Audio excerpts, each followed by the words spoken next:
Mas daí não tem como. Né? Então tá. Olá, pessoal, tudo bom? Acho que agora está tudo certo, né? Então, acho que estão ouvindo nós, estamos... É isso aí? Então tá, olha só, a gente aqui é do Escritório de Contabilidade HF, né? Então a gente é parceiro aí da Núcleo, né? Já trabalhamos aí com algum tempo com o pessoal. A gente foi responsável por enviar por e-mail ali uma orientação em relação à questão técnica ali entre esse último item que foi aprovado da distribuição de lucros e dividendos.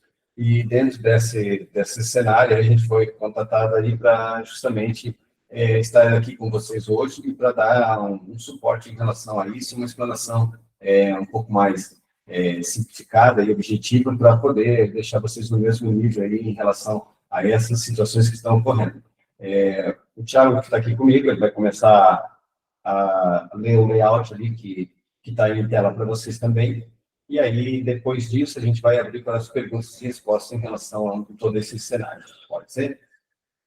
Tá, vamos lá, gente. A gente montou uma apresentação referente à reforma tributária, a questão da Lei 15.270, essa que o Alexandre acabou de comentar sobre a questão da distribuição de dividendos e o imposto de renda, tá?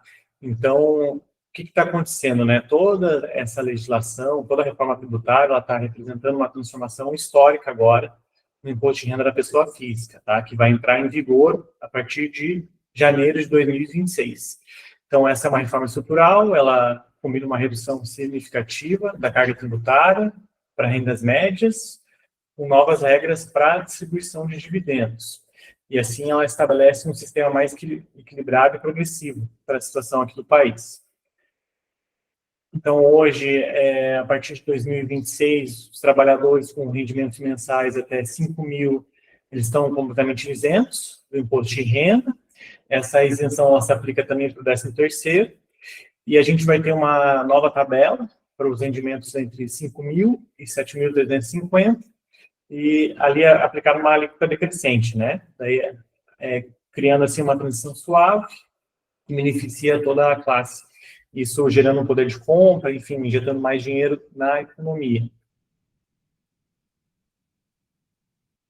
Então, conforme eu falei, o limite de isenção é 5 mil, até uma redução crescente até o 7.350, e ele inclui o 13º. O que essa lei traz também? Ela traz a tributação sobre as altas rendas. Então, a partir de janeiro, os pagamentos de uma pessoa jurídica para uma pessoa física a título de distribuição de lucros e dividendos, acima de 50 mil, elas passam a sofrer retenção de 10% do imposto de renda. Tá? Então, o gatilho é o 50 mil mensal, que é o limite de uma pessoa jurídica para uma pessoa física, é uma alíquota física em 10%, e ela se soma durante o mês, né? Se foram feitas várias valores de 10 mil, 10 mil, 10 mil, isso vai se somar para o cálculo da DARF. Tá? E daí aqui eu trouxe um exemplo, por exemplo, durante o mês a empresa distribuiu 53 mil, ela sofre a retenção sobre o valor total, não é sobre a diferença, né? Tem muita gente que acha que a retenção vai se dar somente sobre o que exceder. Não, é sobre se excedeu, o pouco que excedeu, a retenção de 10% é sobre o valor total.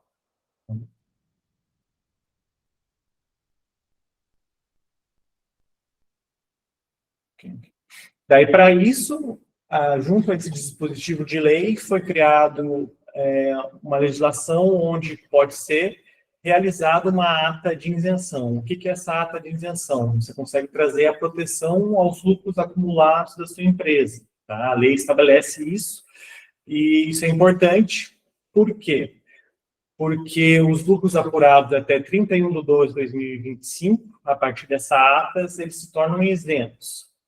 Até quando que eles se tornam isentos? A data limite é até 31/12/2028. Então, tem que ser feita uma ata, uma distribuição aprovada até o final desse ano, até o final do dia 31. E com essa ata, todos os lucros acumulados até 31/12/2025 podem ser distribuídos até a data limite de 31/12/2028.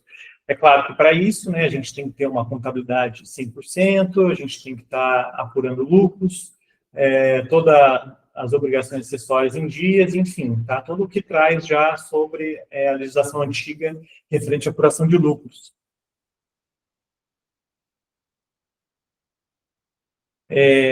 Essa lei também fala da tributação mínima para as altas rendas. O que vai acontecer? Isso vai se somar junto à pessoa física. Então, por exemplo, o sócio que tem mais de uma empresa hoje, ele pode fazer os 50 mil isentos, só que quando ele vier declarar isso na sua declaração do imposto de renda da pessoa física, esses valores vão se somar. Então, aí, ele pode vir a sofrer uma tributação, porque o rendimento superior que for somado na pessoa física dele, superior a 600 mil, ele vai ser tributado com uma tabela progressiva, chegando até os 10% do 1.200.000, tá? Então, é a renda acima de 600 mil, é a mesma alíquota progressiva e a base ampla, tá?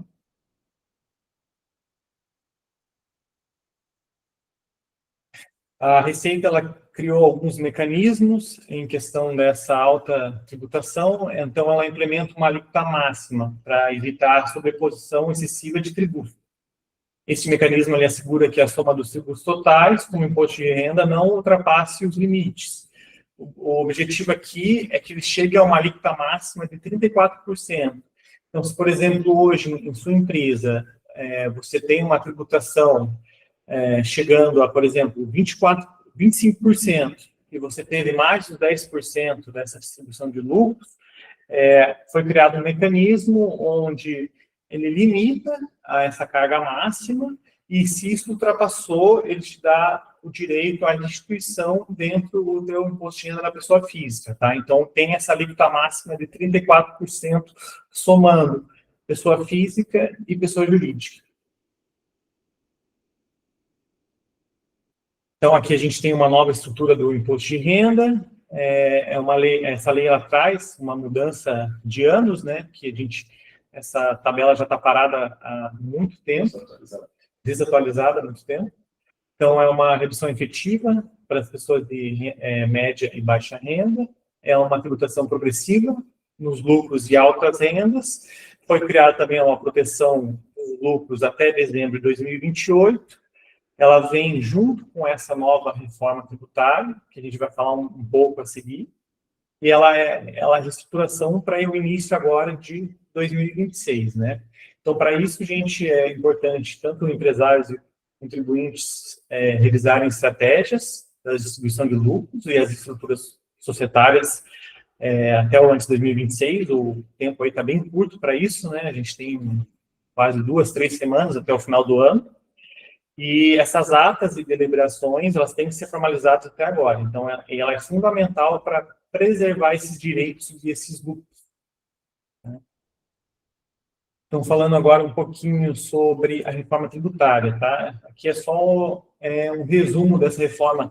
É um assunto muito extenso e muito complexo, que depende de atividades, setores, enfim. Mas a gente vai tentar dar uma resumida aqui, tá? Então, o que acontece? Em 2026 vai ser o período teste. A única obrigatoriedade aqui em 2026 é se adaptar ao novo layout da nota fiscal. É obrigatório para quem faz tanto nota fiscal de venda como de prestação de serviço fazer o destaque do CBS e o IBS, tá? 2026 não muda nada, mas junto à nota fiscal, isso aqui já está sendo postergado para alguns estados, alguns municípios já estão postergando isso aqui, mas pela legislação, no início de 2026, para a emissão de documento fiscal, faz o destaque do CBS e IBS. Daí, em 2027, acaba o PIS e COFINS 100% integralmente e começa o ICBS, tá? 2027, 2028. E em 2029, tem uma queda progressiva do ICMS e do ICS. O IBS começa com uma alíquota de 10% sobre os valores de ICMS e ICS, e ele vai subindo de 10% em 10% até 2032, quando ele vai ficar com 40%. Em 2033, se acaba 100%, não existe mais ISS nem ICMS. E começa a valer daí o IVA dual até 2033. Tá? Então, essa aqui é o que a gente chama de período de transição, onde existem as regras de transição. Né? Meninos da HF, tudo bem se a gente for interrompendo com perguntas ou vocês preferem que todas as perguntas fiquem no final? Mas vamos concluir e aí a gente abre para todo mundo fazer as perguntas. Perfeito. Então, todos os lojistas vão anotando as suas perguntas, que aí ao final a gente abre, por gentileza. Isso, perfeito. Pode ser problema nenhum. Valeu, obrigado.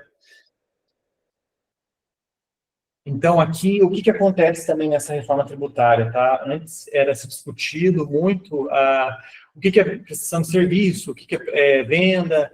A reforma, ela está vindo aqui para acabar justamente com isso, tá? Ela quer criar uma arquitetura unificada, onde o IBS e CBS, ele vai onerar tanto sobre bens e serviços. Então, ela vai acabar com aquela lógica que existia antigamente, tá? Então, as operações de venda, locação, arrendamento, operação com serviços, tudo a partir da reforma tributária em 2027 vai ser considerado uma operação onerosa, passando aí, podendo ser tributado pelo IBS-CBS. Tá? O foco ele passa a ser o que é o bem ou serviço e o que vai ser fornecido e para quem. Daí ele elimina toda essa discussão sobre serviço tributário, competência entre município e estado, guerra tributária, tudo isso que a gente tem no referente ao ISS, o ICMS hoje. Né? A estrutura de alíquotas, a União vai definir a alíquota de CBS e a única coisa que os estados e municípios vão fazer é fixar as suas alíquotas de IBS. Tá? Essa é uma regra geral, é uma alíquota por ente para todos os bens e serviços, exceto algumas exceções, tá? Então, o Senado ainda vai vir a definir essas alíquotas que está sendo discutido. A gente acha que os estudos apontam algo entre 25% e 30% a soma do IBS e CBS, a soma das duas alíquotas que vão entrar, para manter uma carga tributária basicamente igual. E essa reforma também vai trazer um sistema de crédito, tá? Onde tudo que for consumido, serviços tomados, vão ser possíveis de utilizar como crédito durante essa cadeia. Então, se você está prestando um serviço, tomando um serviço e ambos forem contribuintes, quem presta o serviço dá direito a crédito para quem toma. Isso também na venda de materiais, enfim, tá? Para tudo daí. Como é que fica o Simples Nacional nessa reforma? Não houve uma lei, uma alteração da Lei Complementar 214, onde é a lei que rege o Simples Nacional, então o Simples Nacional não muda, tá? Tudo que está durante o Simples Nacional permanece da mesma maneira. O que vai acontecer é que os tributos, o PIS e COFINS, o ISS e o ICMS que existem dentro do Simples Nacional, eles vão ser substituídos pelo IBS-CBS pelas mesmas alíquotas, tá? Mas não muda a faixa do Simples Nacional.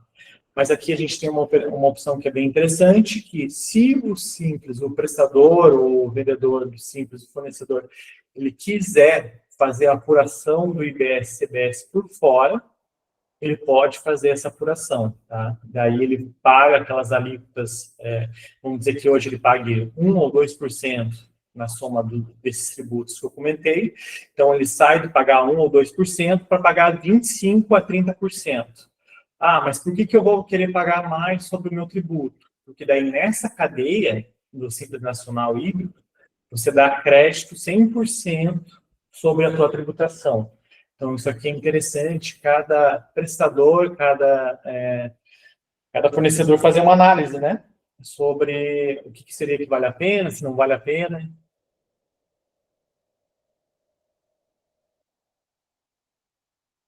A lei também traz alguns regimes específicos e diferenciados, tá? A gente trouxe só alguns exemplos aqui. Para a maioria dos prestadores de serviço, ele não vai ter um regime diferencial com redução de alíquota. A gente só trouxe mais alguns que chamam mais atenção, mas para a maioria do comércio e da prestação de serviço, a alíquota é cheia. seria aqueles 25% a 30%, tá?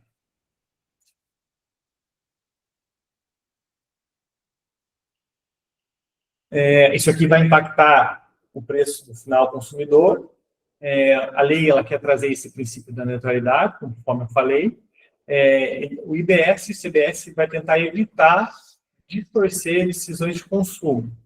Então, tentando manter essa carga tributária. Então, em cadeias longas, por exemplo, na indústria, no agronegócio, combustível, quando você trabalha com muitos fornecedores, muitos clientes, a cascata tributária é menor. Então, aí você vai ter uma alíquota menor, tanto na questão de tomada de crédito, como uma redução da sua alíquota, tá?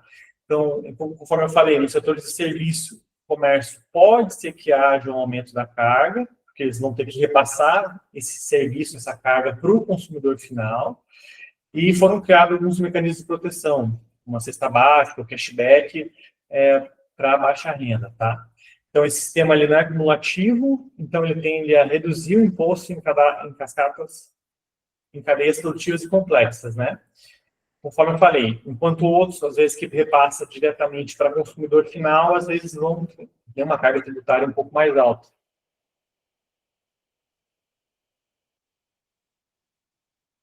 Então, é muito importante hoje, tanto a sua contabilidade, como o sistema financeiro que vocês usem, o sistema RP, eles estarem diante essa reforma, né? Porque a lei, ela exige um padrão único de cadastro com identificação, e o reforço, é claro, do documento fiscal, né? Então, o sistema de vocês tem que estar integrado com essas novas normas da reforma tributária, tanto para a emissão de documentos, como para verificação da reforma tributária, a questão de preço, orçamento, tudo isso. Então, durante esse período de 2026 e 2032, período de transição, vai ter que ser convivido com 2 sistemas, né? A gente vai ter que se acostumar ainda com um PIS e COFINS até 2026, 2027 acaba esse PIS e COFINS, mas ainda tem ICMS e ISS. E até 2032 vai existir ainda ICMS e ISS e um novo CBS e IBS. Então, essa é uma parametrização complexa. Os sistemas exigirão classificação correta das operações, controles para o crédito, a questão do INDS na emissão da nota. E isso é necessário vocês revisarem os seus processos internos, treinarem equipes, né? E toda a questão de contratos, enfim, isso é bastante complexo para a análise do preço, o que vocês estão ofertando e tudo mais, tá? E por último, a gente só trouxe um slide aqui da nossa contabilidade. Então, qualquer dúvida que tiverem, vocês podem contar conosco. A gente é uma empresa contábil que está há mais de 32 anos no mercado. E seria basicamente isso. A gente só quis fazer uma explanação simples, né? Porque é um assunto mais técnico, e aí, obviamente, que traz muitas dúvidas. E a gente prefere esclarecer as dúvidas para vocês, né? Justamente porque eu acho que vocês todos já devem ter visto aí sobre a reforma tributária, né? Ou os contadores devem ter comentado, ou alguma coisa que circulou, principalmente nesses meios de comunicação, né? Então, agora a gente está aberto ali, justamente para esclarecer qualquer que vocês queiram, né, nos questionar em relação a isso. Só minimiza ali para ver agora a tela. Primeira pergunta aqui é do Clemar. Para as empresas do Simples, nada muda? É isso mesmo? Simples em relação ao quê? Que é a distribuição de lucro, ou ele quer falar sobre a a nova regra do imposto de renda? Não muda nada para as empresas do Simples ou muda também? O Simples Nacional é um sistema simplificado e oferecido para as micro e pequenas empresas. Ele tem um tratamento próprio. Agora eu entendi porque ela disse que a gente não estava sendo isso, vem para cá, isso. Só um minutinho, pessoal, a gente está só fazendo foco. Ele pergunta aqui, tributação CBS e IBS. O CBS, então, o CBS e CBS, ele não vai alterar absolutamente nada se você tem um sistema do Simples Nacional e você não vai querer fazer aquele sistema híbrido. Qual que é o sistema híbrido? Porque o que a gente tem analisado nessas situações? O impacto tributário que vai recair nas empresas em geral vai ser um efeito cascata. Então, as grandes vão repassar isso e vai vir em todos. Então, vai ter que ser feita uma análise justamente de apropriação de crédito débito. Isso se chama um sistema híbrido. Ou seja, quem não quiser mexer no Simples e continuar na mesma sistemática, não tem problema nenhum, não vai alterar absolutamente nada. Aí agora aqueles que querem fazer um planejamento tributário mais condizente, ou que, dependendo da cadeia a quem vocês estiver vendendo, e exigir créditos em relação a isso, aí tem que fazer uma adequação. E a gente tem visto nessa situação, nesse cenário, que essas deduções que vêm sendo propostas aí justamente pela cadeia, tanto produtivo, comércio ou de consumo, eles têm trazido bastante deduções. Então, vai valer a pena fazer esse tipo de comparação.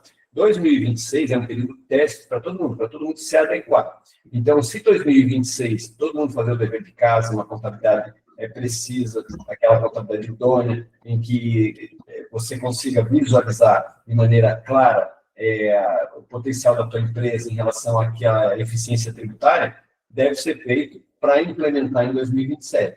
Então, o que ocorre? O Simples é um sistema simplificado para o cálculo dos impostos. Então, a gente tem uma alíquota específica que a gente aplica sobre ele. Com essa sistemática, a gente não vai ter mais esse tipo de situação. A gente vai ter uma sistemática de entradas e saídas, como se fosse um ICMS próprio. Não vai valer a pena, sim, fazer essa situação. Tá. Analisando por essa forma que você falou, eu vejo que, bem dizer, o governo está querendo quase que extinguir o Simples, né? Hoje, para a empresa do lucro real, né, ou para ter essa adaptação para o lucro real, o que isso vai impactar nesse sentido? O lucro real, eu tenho visto muito posicionamento dizendo o seguinte, olha, até então todo mundo só tinha 2 regimes, né, ou o Simples Nacional ou o lucro presumido. E aí agora, com essa sistemática de você querer apurar crédito ou débito, o lucro real vai se tornar um sistema mais presente nas micro e pequenas empresas, que não está. Então, vai ter que ser visto dessa forma. Agora, hoje, na atual situação, de todos os planejamentos tributários que a gente desenvolve tudo, raramente uma empresa ela fica vantajosa no lucro real. Porque o próprio lucro é tributado. Se o lucro é tributado, é 34%. Né? Hoje, que é 9% de contribuição, que é 15% de imposto de renda, e mais adicionado 10%. A gente chega aí em 34% em relação a essa tributação. Então, vai ter que ser feito esse estudo para verificar qual é o impacto disso. E por isso que 2026 vai ser esse período em que todo mundo vai ter que se adaptar a esse tipo de situação. Mas eu não vejo que, peraí, ele perguntou assim, eu não vejo que o governo quer extinguir o Simples, porque se olhar, esse dia eu estava vendo até a cúpula do governo falando sobre a implementação até da reforma, até da distribuição de dividendos, eles falaram que, hipótese alguma, eles mencionaram, cogitaram ou disseram que o Simples Nacional ia ser penalizado. Então, era fora de cogitação. Só que as coisas não saíram meio dessa maneira, né? Não, eu falo mais porque, exemplo, às vezes, né, a gente conta com empresas com 7 CNPJ diferentes, 6 CNPJ diferentes em Simples, né, tendo para conseguir ter essa manobra de tributação para não chegar na alíquota. E aí, o Simples, ela te dá essa oportunidade, né, em fato de até uma sonegação. E pelo que eu estou vendo, todo isso que eles estão amarrando para se tornar menos vantajoso cada vez mais o Simples e eles têm essa rastreabilidade dentro onde tem no lucro real um pouco mais de atividade dentro da cobrança. Mas é mais ou menos isso daí que era a minha dúvida. Ô Fernando, você está aí? Sim, estou ouvindo. Dentro disso daí, o que tu achou para essa situação do Simples? Eu acho ainda que a questão do Simples vai estar indefinido ainda hoje, né? Principalmente porque efetivamente não tem nada decidido ainda, né? De como vamos tentar seguir aqui, né, uma ordem de levantar a mão para a gente falar, para todo mundo ter essa oportunidade. Eu não sei se a Gabriela da Suvimes ainda está online, ela tinha levantado a mão no começo da palestra, mas eu já tenho uma... Oi. Sim, oi, Roberta, estou aqui. Oi, sim. Gabriela, bom dia, querida.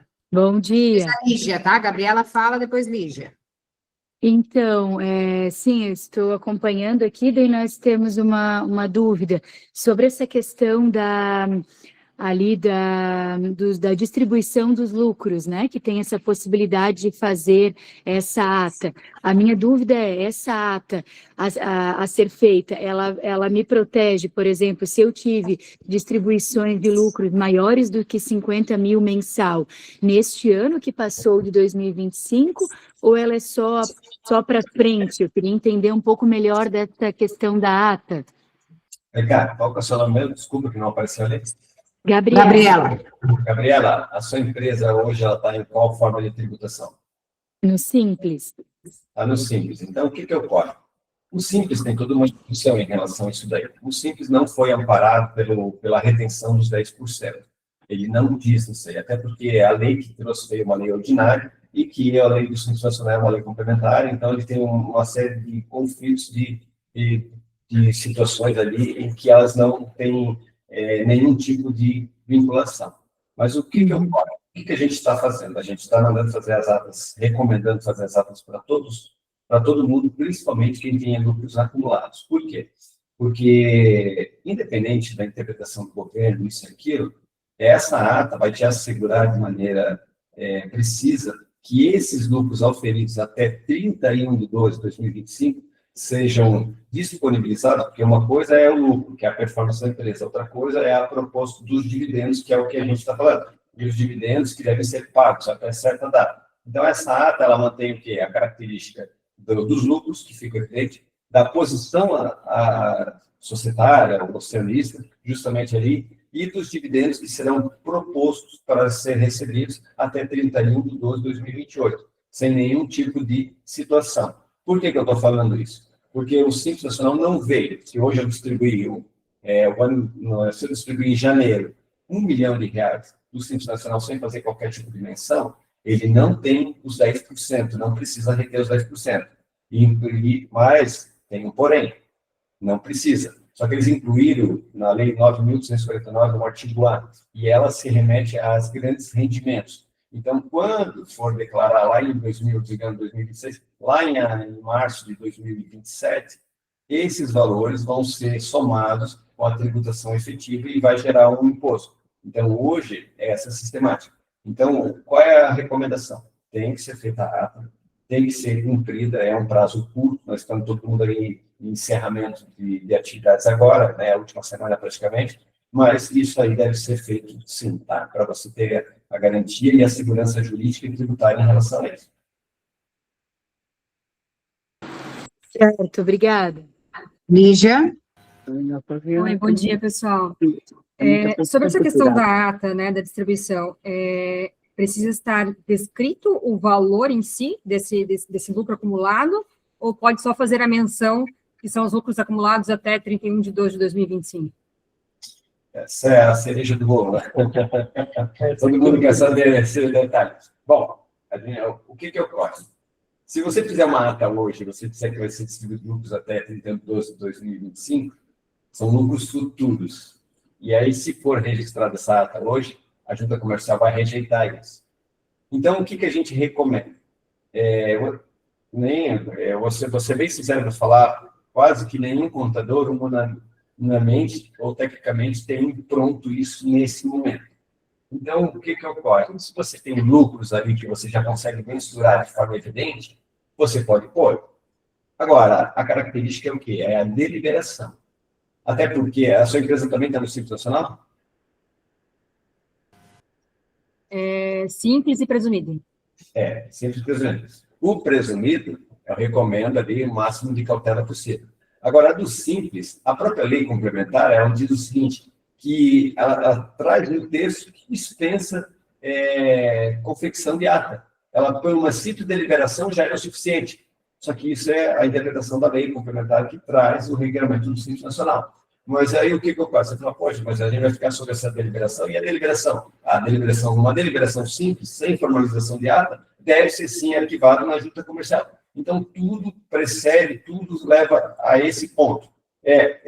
Vamos ser cautelosos, né? Porque toda ata que você for fazer, se você for levar registro na junta comercial, ela tem que ser 30 dias para ela ter efeitos contra terceiros.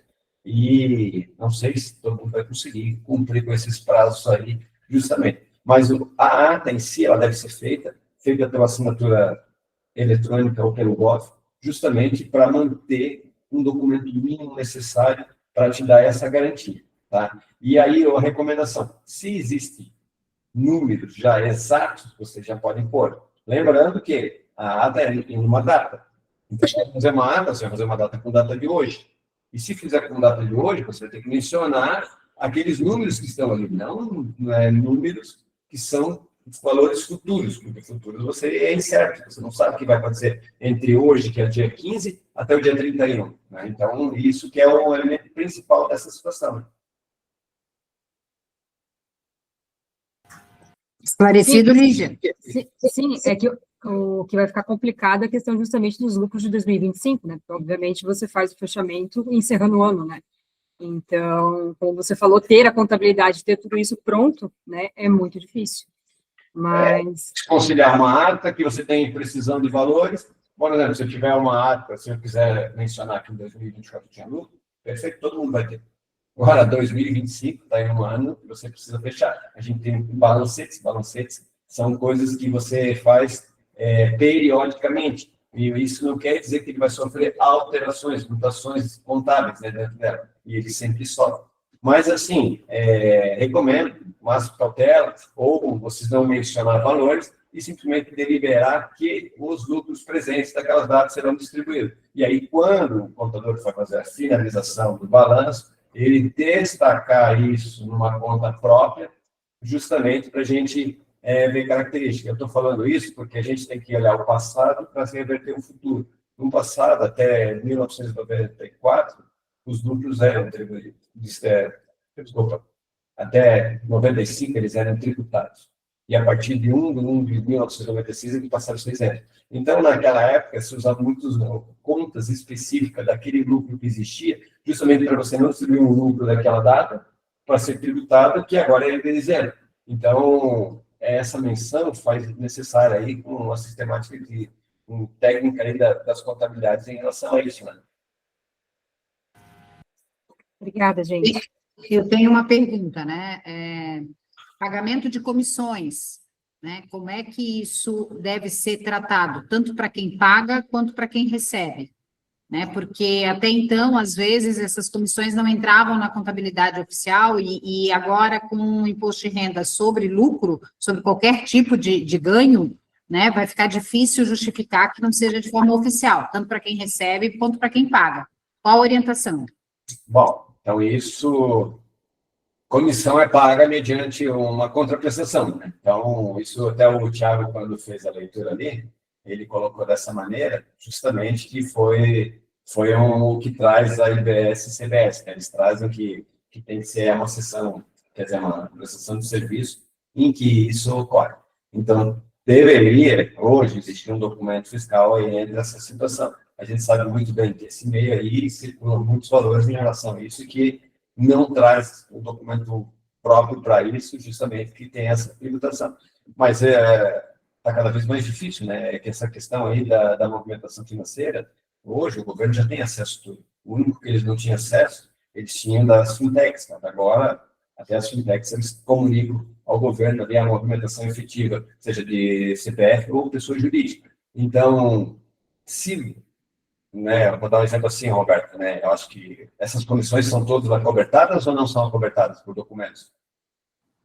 Não, é que, às vezes, o lojista, por exemplo, ia pagar uma comissão, ele pagava do seu CPF, né, da parte dos seus rendimentos, né, da parte do seu lucro.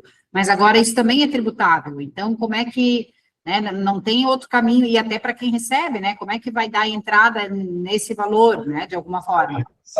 Então, não pode mais ser do CPF, a própria pessoa jurídica tem que pagar isso. Então, a pessoa jurídica vai ter que exigir o documento justamente para cobertar essa operação e até para diminuir o lucro dele ali. Porque senão ele vai dizer que tem um lucro que não existe esse lucro. Né? Então, agora era muito fácil. Né? Você recebia dividendos, colocava na sua declaração e aí tinha a destinação certa para cada um. Né? E isso também já é um ponto de contas, né? Querendo ou não, né? Que é um fator também de cruzamento de dados da própria Receita Federal, né? Que já utiliza. Né? Basicamente, é pagamento mediante nota fiscal. Exato. Se for uma sistemática, ele não tem outra saída. A IBS e CBS, ela traz justamente isso. tudo vai precisar do documento fiscal. Até prestações ou contraprestações que não tinham documento fiscal vai ser criado no documento fiscal para ser tributado. Isso, exatamente. Agora, o que acontece? Com a reforma tributária, muitos dos... Primeiro que a gente já está numa unificação, né, dos sistemas, né? Hoje, quem está tendo que emitir nota fiscal do serviço, os municípios já estão com prazo, já exigindo, por exemplo, nós estamos em Balneário Camboriú, vou dar um exemplo. Balneário Camboriú, já desde outubro, já usa a plataforma do governo federal, e já é uma plataforma unificada. Antes, cada município fazia sua emissão, agora é uma plataforma unificada, que é a NFE Nacional de Prestação de Serviço. Então, agora, olha só como é que é mais... E isso é na própria site vinculado ao sistema da Receita Federal. Então, hoje já está sendo até monitorado, inclusive, isso, porque antes o contribuinte prestava as informações, declarava isso, e, obviamente, que tem, né, a prefeitura empresta uma informação e ele prestava um outro dentro da Receita. Agora não, está unificado isso. Então, vocês veem que a importância que... Onde está chegando, né? Então, eles vão agora implementar também vários modelos diferenciados, mas vai vir muita coisa ainda em 2026 que a gente vai ter que se adequar. Mas o documento fiscal vai ser essencial para todo mundo. E as empresas vão exigir. Todas as empresas vão começar a exigir. O Edson Galvez traz o seguinte: para a empresa sobre o regime simples, precisamos destacar o CBS e IBS na nota fiscal. Pelo que eu vi, teremos multas severas sobre notas fiscais preenchidas de forma errada e ou canceladas. É isso? O que ocorre? Olha só. Sim, ele era para entrar em vigor agora em janeiro, e aí a Receita Federal se manifestou uma semana e meia atrás, dizendo que porque as notas fiscais emitidas em janeiro de 2026, elas teriam que ser destacadas. E aí todos os softwares tinham que se adequar justamente para fazer essa situação aí para cada um dos seus clientes. E agora a Receita Federal falou que essas notas fiscais que não se adequarem não vai ter rejeição ou não vai ser impedida de ser emitida. Então, ou seja, eles estão prorrogando essa fase. Mas não é que prorroga quem já tem isso implementado na sua empresa, deve continuar já fazendo, porque esse é o caminho. Eles não vão voltar atrás daquilo que já foi implementado pela própria lei. Sim, eu acho que, na verdade, emitir a nota fiscal, o documento fiscal, se ele não tiver o destaque. Assim, a gente está muito também no achismo, né? Porque no momento que, conforme o próprio Alexandre falou, chegar lá no Portal Nacional da Emissão da Nota, que ainda houve as alíquotas de destaque, o próprio emissor, ele não vai deixar de se emitir essa nota, entende? Mas se você conseguir, de alguma maneira, emitir sem o destaque, sim, cabe exatamente o que ele comentou. Né? Gente, eu acho que é isso, né? Alguém tem mais alguma pergunta? Eu estou vendo que a gente está com alguns profissionais, alguns escritórios de arquitetura, lojistas. É a hora de esclarecer. A Indiara aqui, quero mandar um beijo para a Indiara, para o Bruno. Agradecendo aqui, que foi excelente. Mais alguma dúvida? Então é isso. Quero agradecer profundamente o Alexandre e o Thiago. Se você não tem uma contabilidade para chamar de sua, fica aqui a dica, né, de entrar em contato com a HF. Ela já atende o NCD há muitos anos, ela entende do nosso universo. Então também fica aí, né, uma dica. E tem uma perguntinha aqui do Thiago Copes. Quem emite nota fiscal de venda com entrega futura e posterior entrega, como ficam as notas emitidas antigas? Essas notas, na verdade, tudo isso hoje é por um CFOP, né, que controla essa operação. Então, esse tipo de situação não vai mudar a característica. O que vai mudar é a questão do destaque dos novos tributos que incidirão em relação à própria emissão das notas futuras, né? Então, eu fiz uma venda para entrega futura, perfeito, então já teve o adiantamento, mas eu não entreguei o produto. Então, quando circular a mercadoria, vai ocorrer essa situação. E aí, até lá, se já tiver implementado essas regras com todo que a gente está falando, deve sim esse documento fiscal ser acompanhado com as novas normas de tributação aí vigente, que é a da reforma tributária. Uma nota de coisa. Como é que é? Como é que é? Desculpa, falhou, Roberto. Você disse que quando a mercadoria circular, ela tem que adaptar a regra que tiver no momento da circulação da mercadoria, é isso? Isso, é porque assim, o produto, quando circular, é a emissão da nota, ok? Então, vai circular quando? Se é venda para entregar futura, eu estou vendendo para entregar futuramente. Vendi hoje, mas vou entregar em fevereiro, março, por exemplo. Lá, as regras, possivelmente, já vão estar um pouco mais definidas, e aí, obviamente, que só vai mudar o parâmetro e layout da nota fiscal. Mas nada vai mudar em relação à essência que já existe hoje. Entendeu? Ok. Ok, Thiago? Perfeito. Então é isso, gente. Mais uma vez, obrigada. A Andresa tem uma pergunta. Andresa Michelon, da Sacaro e da Bom Tempo. Oi, tudo bom, pessoal? Obrigada, tá? Foi bem legal. A minha contadora já tinha feito reunião sobre isso, mas quanto mais a gente ouve, mais a gente aprende e fica melhor, né? Sabe que eu cortou ali o áudio da Roberta e daí eu não consegui entender direito. Mas a pergunta é essa, porque a gente realmente tem muito essa situação no móvel, né, sob medida. Se eu fizer uma... Vamos imaginar que eu já estou em 2026, tá? Eu faço a nota, mas ela é para uma entrega futura que vai ser em 27. Eu já vou pagar os novos impostos quando eu... no novo sistema, né? Porque, na verdade... Qual a forma de tributação hoje? É presumido. Presumido. Então, tá. 2026 é o período de teste. Isso. Nada vai acontecer. Nada vai acontecer. Agora, essa virada de chave vai ser muito importante quando a gente estiver no próximo ano. No próximo ano, em dezembro, nós vamos estar aqui em dezembro de 2026, e aí vai ter toda uma normativa já seguindo, dizendo o seguinte, olha, agora você só vai poder fazer um destaque exato, justamente porque, no teu caso, continuando no presumido, você vai ter débito e crédito, de entrada e saída. Então, obviamente, você vai ter que estar bem adequado a isso, e aí, quando for fazer essa nota, você vai destacar o IBS e CBS lá, da maneira gradativa que vai ser implementada a reforma tributária, e é isso que vai fazer. Agora, 2026, nada. Zero vai mudar. Não vai mudar nada. Nós não temos nem a alíquota definida ainda. O Senado tem que editar essa alíquota. Tá. Só suposições. Vocês vão falar, nós vamos ter a maior carga tributária do planeta, 25, 30, tal. A gente trabalha quando a gente vai fazer aqui nossa sistemática, porque são vários regimes tributários. São vários regimes. Então, tem muitos que são diferenciados. Esses regimes diferenciados sofrem muita redução. Então, tem vários setores que vão ser beneficiados por isso. Então, esses setores que vão ser beneficiados, que vão estar ali, a gente vai ter uma carga tributária ali até que reduzida. Chega um caso que a gente fez simulações aqui, em que circula vários vídeos aqui na internet, em que a questão vai ser vantajosa, não vai ser tão assim desvantajosa. Só que hoje não tem. Não temos nem a alíquota para a gente ter um ponto de partida.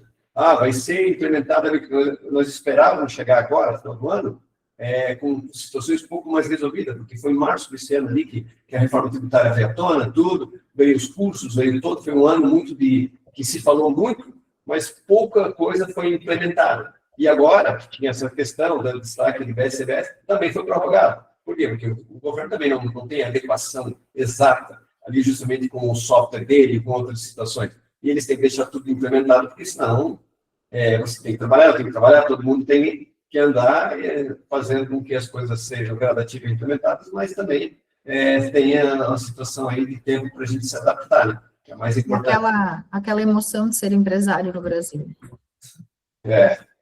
Eles tentaram, é que isso daí vem que o mundo inteiro está passando por essa reforma, né? A gente trabalha com muitos países, assim, que a gente trata disso, e a gente vê aí a questão do OCDE, né, que é a Organização de Cooperação e Desenvolvimento Econômico, e que trouxe esse sistema tributário para todo mundo. Então, estão querendo tributar os grandes ricos no mundo inteiro, estão querendo implementar. Nós aqui temos um sistema que quase ninguém se entendia, né, mas lá fora todo mundo usa a IVA, né, os nossos vizinhos aqui também. Se você for trabalhar com o Paraguai, que tem lá a ganância, que o imposto é 10% sobre o lucro, mas tem o IVA lá também, não se fala disso. Tem na Argentina é IVA, no Chile, e só aqui no Brasil que a gente tinha essa questão da inventária, sobre de IBS, CBS, como substituição de todos esses outros tributos, né?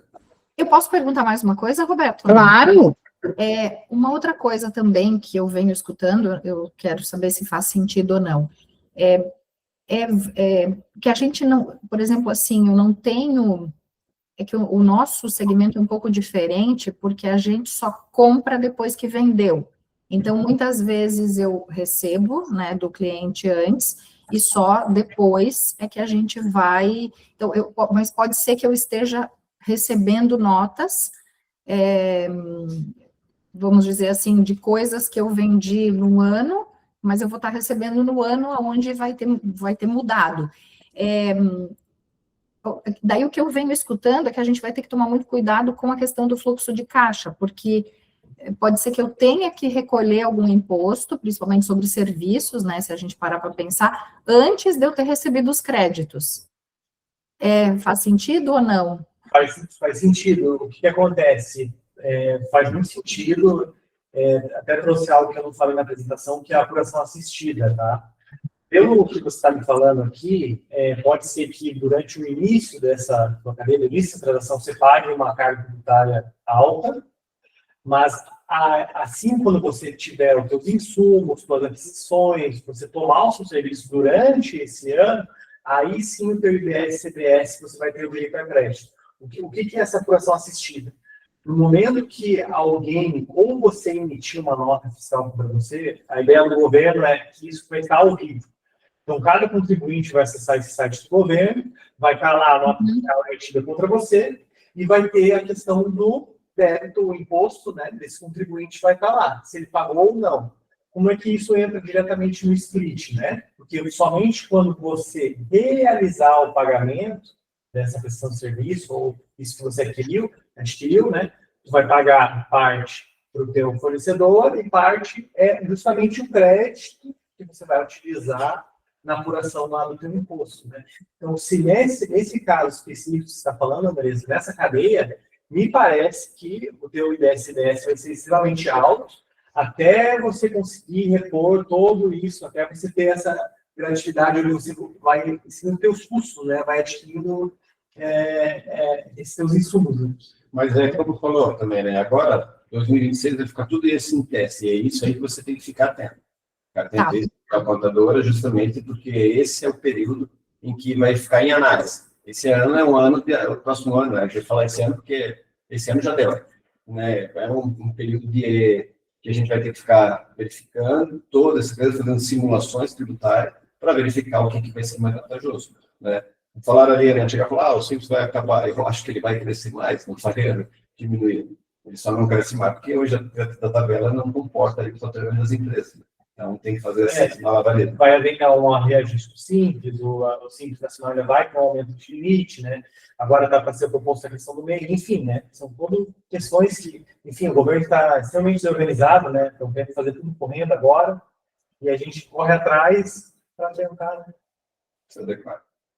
Uma última pergunta.